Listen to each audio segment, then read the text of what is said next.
Bonjour et bienvenue sur Les Clés de la Réno, le podcast qui t'accompagne dans ta rénovation pour aménager et décorer la maison qui te correspond, celle qui te fait rêver.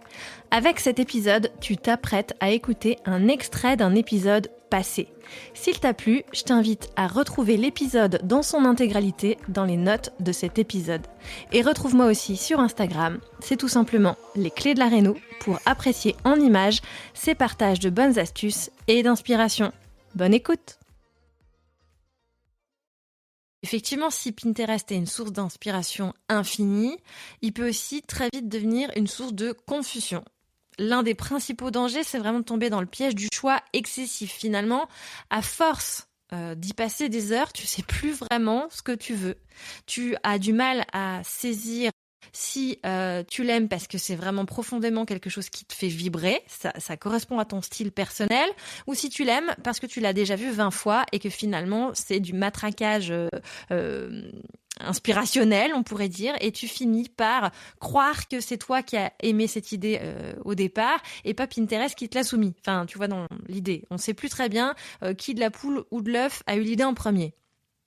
C'est vraiment le piège de Pinterest qui va continuer, grâce à l'algorithme, à te suggérer de nouvelles idées, toujours liées à tes épingles. Et c'est aussi, moi, un travers de Pinterest, je trouve. J'en avais parlé dans l'épisode avec Anne-Claire Ruel, je ne sais plus le numéro, mais où on avait parlé de l'utilisation de Pinterest.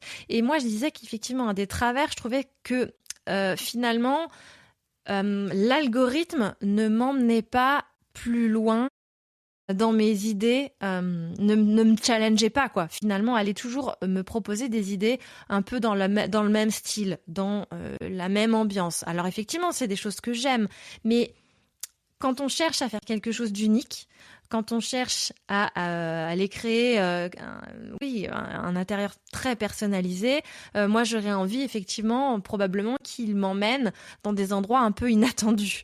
Et du coup, c'est pas ce que propose l'algorithme. Alors que elle, finalement, Anne-Claire, de mémoire, parce que là, effectivement, je vais chercher dans mes souvenirs, disait que elle aimait Pinterest pour aller voir comment concrétiser certains détails. Et c'est ce qu'elle allait chercher avec des recherches très précises. Donc, effectivement, c'est un des atouts que peut avoir Pinterest, c'est que quand tu as une recherche très précise, tu peux trouver des résultats très précis. Mais pour en revenir à mon idée de départ, c'est qu'effectivement, l'un des principaux dangers, c'est vraiment de tomber dans le piège du choix excessif. Et ça rejoint un peu cette idée que l'algorithme va te proposer toujours les mêmes idées.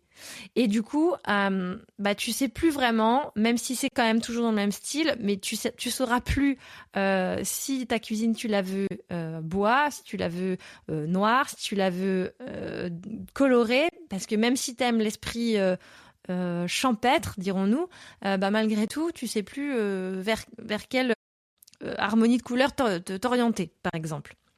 Et en quelques minutes, en fait, tu te retrouves à explorer des concepts de cuisine qui vont pas être différents, qui vont juste être la déclinaison des uns des autres, sans vraiment savoir effectivement comment tu peux choisir et sélectionner tout ça, et qui vont un peu remettre en question tes idées initiales.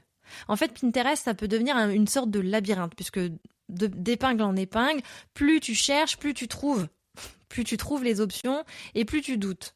Et on est constamment en train de comparer des images idéales parce qu'effectivement, c'est souvent quand même des images qui sont retouchées, qui ont fait l'objet d'une touche stylistique. Ça a été designé, stylisé par quelqu'un dont c'est le métier, un directeur artistique, un styliste, pour vraiment faire en sorte que cet intérieur, ce soit l'intérieur idéal, l'intérieur parfait, et ça va en fait pas correspondre à la réalité et de ton espace et de ton budget et juste de la réalité de la vraie vie, quoi.